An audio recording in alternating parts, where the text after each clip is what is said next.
नमस्कार दोस्तों, मेरा नाम अनीता है। मैं उत्तर प्रदेश की रहने वाली 35 साल की एक आत्मनिर्भर महिला हूँ। 10 साल पहले मेरी शादी संदीप से हुई थी। संदीप की पहली पत्नी का बीमारी के कारण निधन हो गया था। उनके एक बेटे अनिल की देखभाल के लिए उन्होंने मुझसे दूसरी शादी की। संदीप के बेटे अनिल की उम्र अब 19 साल है। हमारी कोई संतान नहीं है, लेकिन मैंने अनिल को हमेशा अपने बेटे की तरह ही प्यार और सम्मान दिया है। मुझे कभी यह अंदाजा नहीं था कि जिस अनिल को मैं बेटे की तरह मानती हूँ, वह मुझे किसी और नजरिए से देखता है। अनिल अपनी असली माँ को मम्मी कहकर बुलाता था, लेकिन मुझे हमेशा मॉम कहता था। हमारे बीच का रिश्ता दोस्ताना था। वह मुझसे बिना हिचक अपनी हर बात साझा करता था। एक दिन संदीप ने बताया कि उन्हें बिजनेस के सिलसिले में 3 दिन के लिए शहर से बाहर जाना होगा। उन्होंने मुझसे पूछा, क्या तुम दोनों को मेरे बिना कोई दिक्कत तो नहीं होगी? मैंने मुस्कुराते हुए जवाब दिया, कोई चिंता की बात नहीं, मैं और अनिल अच्छे से रह लेंगे। अनिल ने भी हामी भरते हुए कहा, हाँ पापा, मैं मॉम के साथ रह लूँगा।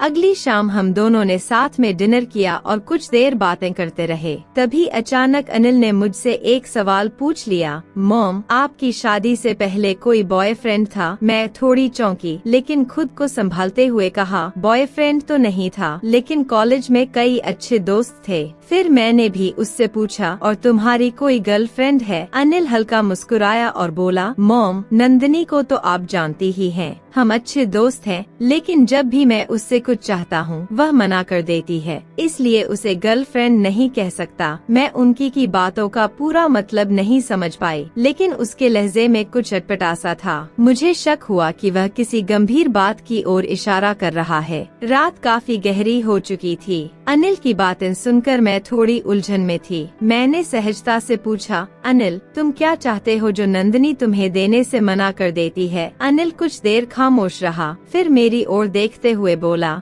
मॉम, आप तो समझ सकती हैं कि प्यार में लोग क्या चाहते हैं। उसकी बात सुनकर मैं अंदर तक सिहर गई। अनिल के चेहरे पर एक अजीब सी झिझक और उत्सुकता थी। मुझे एहसास हो गया कि वह शारीरिक संबंध की बात कर रहा था। मैंने अपनी आवाज को संयमित रखते हुए कहा, अरुण, सच्चे रिश्ते में जबरदस्ती की कोई जगह नहीं होती। अगर रिया मना कर रही है तो शायद वह अभी तैयार नहीं है। तुम्हें उसकी भावनाओं का सम्मान करना चाहिए। अनिल ने मुझे गंभीरता से देखा और फिर धीरे से बोला, आप ठीक कह रही हैं मॉम, लेकिन क्या आप भी यही सोचती हैं कि प्यार में सिर्फ भावनाएं ही काफी होती हैं? उसकी इस बात ने मुझे असहज कर दिया। उसकी आंखों में मैंने एक ऐसी भावना देखी जो महज एक माँ बेटे के रिश्ते से परे थी। मैंने बात को बदलने की कोशिश की और कहा, अनिल, बहुत रात हो गई है, हमें अब सो जाना चाहिए। लेकिन अनिल वही बैठा रहा। उसने मेरी ओर देखा और धीमे स्वर में कहा, मॉम, क्या आपने कभी महसूस किया कि कोई आपको सिर्फ एक रिश्ते की सीमा में नहीं देखता? मेरे हाथ में पकड़ा पानी का गिलास कांपने लगा। मैंने फौरन खुद को संभाला और सख्त लहजे में कहा, अनिल, तुम कुछ ज्यादा ही बहक रहे हो। यह ठीक नहीं है। वह हंस पड़ा, लेकिन उसकी हंसी में मासूमियत नहीं थी।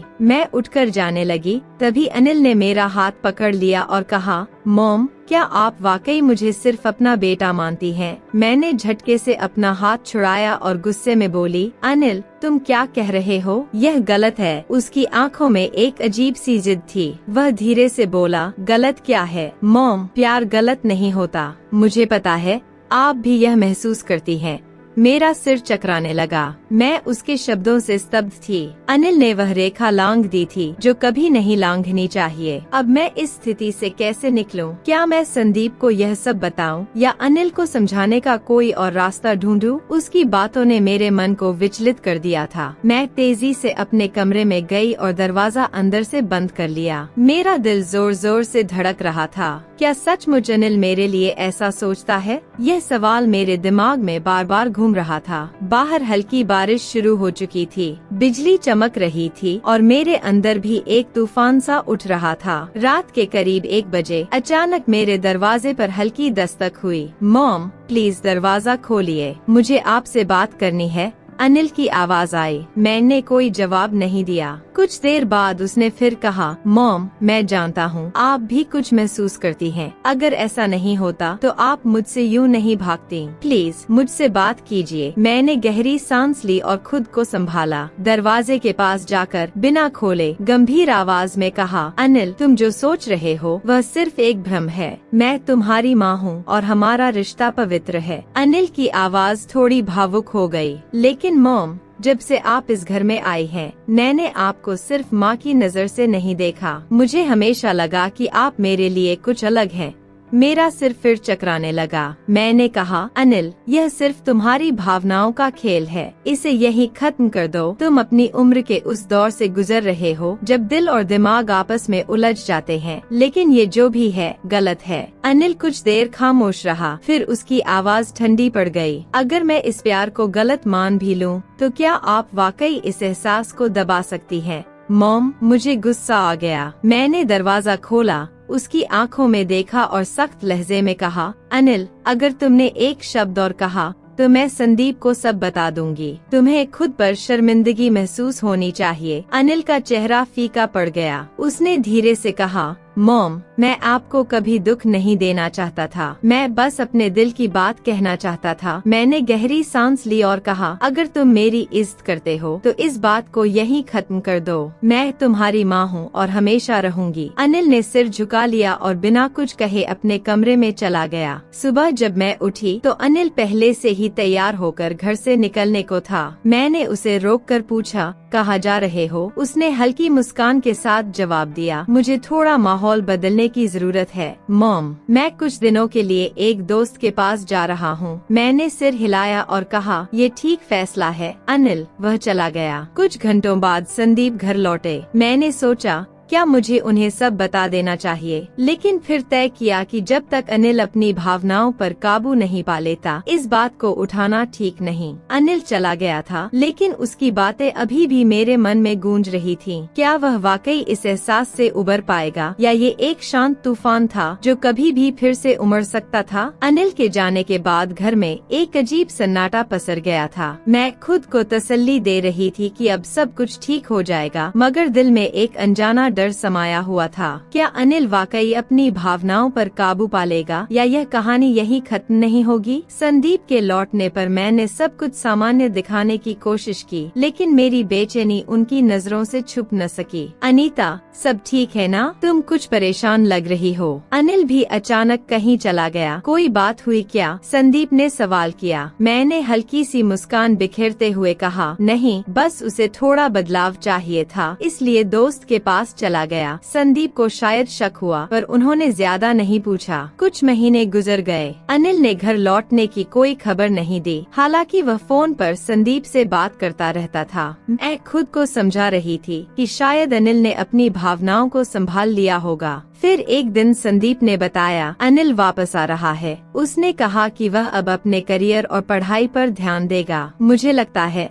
यह बदलाव उसके लिए अच्छा है। अनिल के लौटने की खबर ने मुझे उलझन में डाल दिया। मुझे समझ नहीं आ रहा था कि मुझे खुश होना चाहिए या चिंतित। जिस दिन वह लौटने वाला था, मैं बहुत घबराई हुई थी। जब अनिल घर में दाखिल हुआ, वह पहले जैसा उत्साही और हंसमुख नहीं था। उसकी आंखों में एक ठहराव था और उसकी मुस्कान में एक अनजाना खालीपन। मॉम, आप कैसी हैं? उसने धीमी आवाज में पूछा। मैंने खुद को संयत रखते हुए जवाब दिया, मैं ठीक हूँ। अनिल, तुम कैसे हो? अनिल ने मुझे गहरी नजरों से देखा, फिर हल्के से मुस्कुराते हुए बोला, अब पहले से बेहतर हूँ मॉम। मैंने अपने अंदर बहुत कुछ बदल लिया है। मैंने राहत की सांस ली। यह सुनकर अच्छा लगा, मैंने जवाब दिया। उस रात अनिल और संदीप काफी देर तक बातें करते रहे। मैं अपने कमरे में थी, लेकिन अनिल की मौजूदगी से मेरा दिल अभी भी असहज था। अगली सुबह जब मैं किचन में थी, अनिल अचानक मेरे पास आकर खड़ा हो गया। मॉम, क्या आप मुझसे नाराज हैं? उसने अचानक पूछा। मैंने चौंक कर उसकी ओर देखा और कहा, नहीं अनिल, मैं क्यों नाराज होऊंगी? अनिल ने मेरी आंखों में देखा और धीरे से बोला, क्योंकि मैं आपसे बहुत ज्यादा प्यार करने लगा था, और शायद अब भी करता हूँ। मेरे हाथ कांपने लगे। मैंने कड़क आवाज में कहा, अनिल, हमने इस बारे में बात कर ली थी। यह सब खत्म हो चुका है। वह मुस्कुराया, लेकिन उसकी मुस्कान में एक अजीब सी उदासी थी। आपने इसे खत्म किया?